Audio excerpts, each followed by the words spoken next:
నమస్తే welcome to our channel. 6 ఏళ్లుగా సాగుతున్నటువంటి వివేక హత్య కేసు గురించి వైఎస్ సునీత కీలక కామెంట్స్ చేసింది. మరి రేపో మాపో అవినాష్ రెడ్డి బెయిల్ కూడా రద్దవుతుంది అంటూ ఉన్న నేపథ్యంలో సునీత చేసినటువంటి కామెంట్స్ ని ఏ విధంగా చూడాలి, పోరాడుతున్నటువంటి నేను ఎందుకు రక్షణ కల్పించుకోవాలి, నిందితులుగా ఉన్న వాళ్ళు బయట వాళ్ళు తిరగడాన్ని ఏ విధంగా చూడాలి అంటూ ఆమె చేసినటువంటి కామెంట్స్ ని ఏ విధంగా చూడాలి తెలుసుకునే ప్రయత్నం చేద్దాం. దీన్ని విశ్లేషించడానికి మనతో పాటుగా ఉన్నారు ప్రముఖ రాజకీయ సామాజిక విశ్లేషకులు అప్పసాని రాజేష్ గారు. నమస్తే సార్. నిన్న సునీత చేసినటువంటి కామెంట్స్ చర్చనీయాంశంగా మారాయి సార్. మరి ఇప్పుడు పులివెందుల బై ఎలక్షన్స్ ఏవైతే జరుగుతున్నాయో అక్కడ జరుగుతున్నటువంటి సంఘటనలన్నీ చూస్తుంటే మా నాన్న హత్య కేసు గుర్తొస్తుంది. అప్పుడు ఆ విధంగానే ఫస్ట్ గుండెపోటు అన్నారు, నారాసుర రక్త చరిత్ర అన్నారు. మరి ఇప్పుడు నేను 6 ఏళ్లుగా పోరాడుతున్నాను, ఈ కేసులో పోరాడే నేను ఎందుకు రక్షణ కల్పించుకోవాలి, నిందితులుగా ఉన్నటువంటి వాళ్ళు దర్జాగా బయట తిరుగుతున్నారు అంటూ ఆమె చేసినటువంటి కామెంట్స్ ప్రస్తుతం ఆంధ్రప్రదేశ్ రాజకీయాల్లో చర్చనీయాంశంగా మారాయి సార్. మరి ఆమె చేసినటువంటి కామెంట్స్ పట్ల మీ విశ్లేషణ ఏంటి? ఇప్పుడు ఈరోజు ఆగస్టు 8వ తారీఖు రోజు వివేకానంద రెడ్డి గారి జయంతి. ఆయన జయంతి సందర్భంగా తన తండ్రికి నివాళులు అర్పించడానికి, అలాగే ఆయన జ్ఞాపకార్థం అక్కడ ఏదైనా ఒక కార్యక్రమాన్ని ఏర్పాటు చేయడానికి సంకల్పించి ఆవిడ పులివెందుల రావాలి అని చెప్పని ఆలోచన చేసినప్పుడు తన తల్లి సౌభాగ్యం గారు కాల్ చేసి, ఇక్కడ పరిస్థితులు బాగాలేదు, ఇక్కడ ఘర్షణలు జరుగుతూ ఉన్నాయి, నువ్వు ఇక్కడికి రావటం క్షేమకరం కాదు, నీ భద్రతకి కూడా ముప్పు తలెత్తొచ్చేమో అని చెప్పని భయం వ్యక్తం చేసిన నేపథ్యంలో నిన్న ఆవిడ అక్కడికి రావటం జరిగింది, ఎస్పీ గారిని కలవటం జరిగింది, అలాగే ఇక్కడున్న పరిస్థితుల గురించి మీడియా ముందు మాట్లాడటం జరిగింది. సహజం, ఎప్పుడో 6 సంవత్సరాల 4 నెలల 23 రోజుల నాడు తన తండ్రి హత్యకు గురైతే ఎవరో సాధారణ ఒక అంటే అనామక వ్యక్తి హత్యకు గురైతేనే ఆ విచారణ ఒక సర్టెన్ స్టేజ్లో కంక్లూడ్ చేస్తారు డిపార్ట్మెంట్ వాళ్ళు.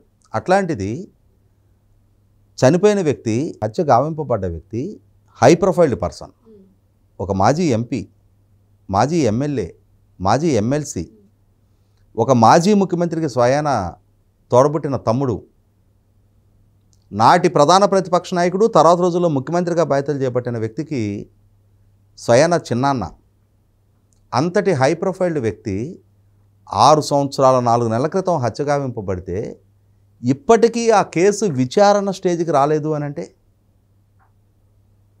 విచారణ సంస్థ ఇప్పటికీ కూడా పూర్తి స్థాయిలో విచారణ పూర్తి చేయలేదు అని అంటే, ఇప్పటికీ అపరిష్కృతంగా మిగిలిపోయిన చాలా ప్రశ్నలకి సమాధానాలు వెతకకుండానే రీసెంట్గా సర్వోన్నత న్యాయస్థానం దృష్టికి విచారణ పూర్తయిపోయింది అని చెప్పిన వాళ్ళు అఫిడవిట్ సబ్మిట్ చేస్తున్నారు అని అంటే, ఎస్, డెఫినెట్గా తన తండ్రికి జరిగిన అన్యాయానికి, తమ కుటుంబానికి జరిగిన అన్యాయానికి న్యాయం జరగాలి అని చెప్పని ఒంటరి పోరాటం చేస్తున్న సునీత గారు తన ఆవేదన వ్యక్తం చేయటంలో న్యాయం ఉంది. ఆమె న్యాయం కోసం పోరాడుతున్నారు, నిర్భయంగా పోరాడుతున్నారు. జగన్మోహన్ రెడ్డి లాంటి ఒక అత్యంత బలవంతుడైన పాలకుడిగా కొనియాడబడ్డ రోజుల్లో, అతని పాలన సాగుతున్న రోజుల్లో అతని ప్రభుత్వం తరపున జరుగుతున్న, అంటే వాళ్ళ నాయన వివేకానంద రెడ్డి గారి హత్య కేసు విచారణకి సృష్టింపబడుతున్న ప్రతిబంధకాల గురించి బాహటంగా ప్రశ్నించారు ఆవిడ. జగన్మోహన్ రెడ్డి పాలకుడిగా ఉండగా ఆయన పాలనా హయాంలో ఈ రాష్ట్రంలో కేసు విచారణ న్యాయబద్ధంగా జరగదు, జగన్మోహన్ రెడ్డి ప్రభుత్వం విచారణకు ప్రతిబంధకాలు కల్పిస్తూ ఉంది, విచారణాధికారులను బెదిరిస్తూ ఉన్నారు, విచారణాధికారుల మీదే కేసులు పెడతా ఉన్నారు, ఎవరైతే సూత్రధారులు పాతదారులు అని చెప్పని సిబిఐ ద్వారా నిర్ధారణ చేయబడ్డారో వాళ్ళకి మద్దతుగా జగన్మోహన్ రెడ్డి వ్యవహరిస్తూ ఉన్నాడు అని చెప్పని ధైర్యంగా స్థైర్యంగా ఆవిడ న్యాయస్థానాలను అప్రోచ్ అయ్యి జగన్మోహన్ రెడ్డి ప్రభుత్వం ద్వారా కాదు సిబిఐ విచారణ జరగాలి అని చెప్పని సిబిఐ విచారణ జరిపించుకుంది. అసలు ఆంధ్రప్రదేశ్ రాష్ట్రంలోనే విచారణ జరగడానికి వీల్లేదు, ఇక్కడ జగన్మోహన్ రెడ్డి విచారణ వేగవంతం కానివ్వటం లేదు అని చెప్పని తెలంగాణకు విచారణ బదిలీ చేయించుకుంది. అటువంటి వీరోచిత పోరాటం చేసిన ఆమె ఇవాళ అక్కడున్న పరిస్థితులు పరిణామాలను చూసి ఎవరైతే సొత్తదారులు అని చెప్పని సిబిఐ ద్వారా నిర్ధారణ చేయబడిందో వాళ్లే ప్రజాప్రతినిధులుగా అక్కడ చలామణవుతూ, వాళ్లే కండిషన్ బెయిల్ మీద ఉంటూ కూడా అక్కడ ప్రజలను భయకంపితులను చేస్తూ, అక్కడ ఇప్పుడు జరుగుతూ ఉన్న జడ్పీటీసీ ఉప ఎన్నిక నేపథ్యంలో ఆ ఉప ఎన్నికలో కూడా ప్రజలను భయకంపితులను చేసే ప్రయత్నం చేస్తూ ఉన్న సందర్భంగా, పోలీసుల మీద తిరగబడుతూ ఉన్న సందర్భంగా, నాడు ఏ విధంగా పోలీసులను బెదిరించి హత్య కేసు సాక్ష్యాధారాల మొత్తాన్ని చెరిపేసి పోలీసులను విచారణ కూడా చేసుకోనికుండా అడ్డుకొని దాన్ని తమ రాజకీయ ప్రత్యర్థులకు ఆపాదించే ప్రయత్నం చేసి నాటి ముఖ్యమంత్రికి ఆపాదిస్తూ పేపర్లో కథనాలు రాయించి ఎన్నికల్లో ప్రచారాస్త్రంగా మలుచుకొని రాజకీయంగా లబ్ధి పొందారు. కానీ అంతిమంగా వీళ్లే సొత్తదారులు అని చెప్పని సిబిఐ ద్వారా నిర్ధారణ అయింది. ఎవరైతే బాధ్యులు ఉన్నారో వాళ్ళు ఆ రోజున బాధితులుగా నటించారు. ఈరోజు కూడా అదే వ్యక్తులు ఇవాళ సమాజంలో నాయకులుగా చలామణి అవుతూ ఉన్నారు. నాకు ప్రమాదకర పరిస్థితులు తలెత్తడానికి ఆస్కారం ఉంది అని చెప్పని మా అమ్మ భయపడతా ఉంది. న్యాయం కోసం పోరాడుతున్న నేనెందుకు భద్రత కల్పించుకోవాలి? న్యాయం కోసం పోరాడుతూ ఇవాళ జరుగుతున్న నష్టాన్ని, అన్యాయాన్ని ప్రశ్నిస్తున్న నేనెందుకు భయపడాలి అని చెప్పని ఆమె సూటిగా స్పష్టంగా ప్రశ్నిస్తూ ఉన్నారు. సార్, అసలు సొంత నియోజకవర్గం, సొంత ఊరికి రావడానికి తను వాళ్ళ అమ్మ చెప్పినట్టుగా అసలు అంత ప్రాణహాని ఉండడానికి ఏ విధంగా చూడాలంట? ఇక్కడ సౌభాగ్యమ్మ గారు ఆమె భర్తని అత్యంత దారుణంగా హత్య చేస్తున్న నేపథ్యంలో ఆమెకున్న ఏకైక సంతానం డాక్టర్ సునీత గారు ఆమె చేస్తున్న ఒంటరి పోరాట నేపథ్యంలో తన కుమార్తె భద్రతకి ఏదైనా ప్రమాదం తలెత్తడానికి ఆస్కారం ఉందేమో, ఎందుకంటే ఆ ప్రత్యర్థుల కిరాతకం గురించి ఆమెకు అవగాహన ఉంది కాబట్టి, వాళ్ళు కూడా కుటుంబ సభ్యులే కాబట్టి వాళ్ళ నేర స్వభావం, వాళ్ళ నైజం గురించి ఆమెకు స్పష్టమైన అవగాహన ఉంది కాబట్టి తన కుమార్తె భద్రత రీత్యా ఆమె ఆందోళన వ్యక్తం చేయడం అర్థం చేసుకోదగ్గదే. తల్లి మనసు, నా కూతురికి ఏమైనా జరుగుతుందేమోనని చెప్పనే భయం వ్యక్తం చేయడంలో అర్థం ఉంది. ఎందుకంటే డాక్టర్ సునీత గారే గతంలో మీడియా ముందు చెప్పిన విధంగా తాను చేస్తున్న ఈ పోరాటం నేపథ్యంలో తమకి సన్నిహితులుగా ఉన్నవాళ్ళు, తమ శ్రేయోభిలాషులే రేపటి రోజున నీకేదైనా ప్రమాదం తలెత్తడానికి ఆస్కారం ఉందేమో, నీ పిల్లలకి నష్టం కలుగుతుందేమో ఆలోచించుకోమని చెప్పని కూడా సున్నితంగా నన్ను హెచ్చరించారని చెప్పని కూడా చెప్పడం జరిగింది. కాబట్టి ఏంటంటే ఇక్కడ తల్లి మనసు ఆమెకు ఉన్న ఆందోళన రీత్యా తన కుమార్తె క్షేమంగా ఉండాలని చెప్పని కోరుకుంటూ ఇంకొక ప్రమాదాన్ని ఎదుర్కోలేని, ఎందుకంటే సహజంగా ఆ ఏజ్ పరంగా చూసుకున్నప్పుడు సీనియర్ సిటిజన్స్ ఒక ట్రాజడీని ఫేస్ చేసిన తర్వాత ఇంకొక ట్రాజడీ ఎదురు కాకూడదని చెప్పని కోరుకుంటారు. వాళ్ళ నైజం తెలిసిన తర్వాత వాళ్ళు చేసే కిరాతకపు పనుల గురించి అవగాహన ఉన్న నేపథ్యంలో తన కుమార్తెకు ఎటువంటి ప్రమాదం తలెత్తకూడదని చెప్పని కోరుకోవటాన్ని మనం తప్పట్టాల్సిన అవసరం లేదు. అయితే ఇక్కడ గమనించుకోవాల్సింది ఏంటి అంటే డాక్టర్ సునీత గారు ఎన్నాళ్ళు న్యాయం కోసం పోరాడాలి? ఎస్, చాలా అర్థవంతమైన ప్రశ్న అది. 6 సంవత్సరాల 4 నెలల 23 రోజులుగా ఒక హత్య కేసు విచారణ ఇంకా కొలిక్కే రాకపోవటం అనేది దేశ అత్యున్నత విచారణా సంస్థకు కూడా అవమానకరం. అది ఇవాళ చాలా క్రిటికల్ కేసులు అనుకున్నవి సిబిఐకి రిఫర్ చేస్తారు.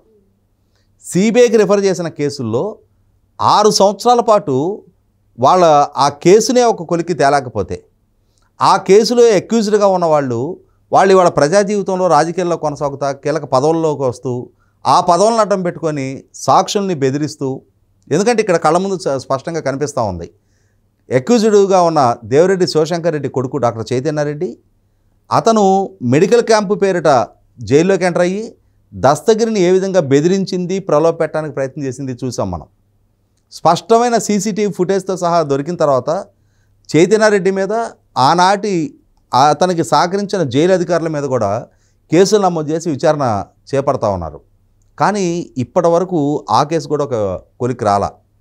వీటన్నిటి నేపథ్యంలో డాక్టర్ సునీత గారు ఈ కేసుల విచారణలన్నీ వేగవంతం కావాలి, ఒక లాజికల్ కంక్లూషన్కి రావాలి, ట్రయల్ స్టేజ్ బిగిన్ కావాలి, ఎవరైతే బాధ్యులని చెప్పని సిబిఐ నిర్ధారణ చేసిందో వాళ్ళకి శిక్షలు ఖరారు కావాలి అని చెప్పని కోరుకుంటా ఉన్నారు.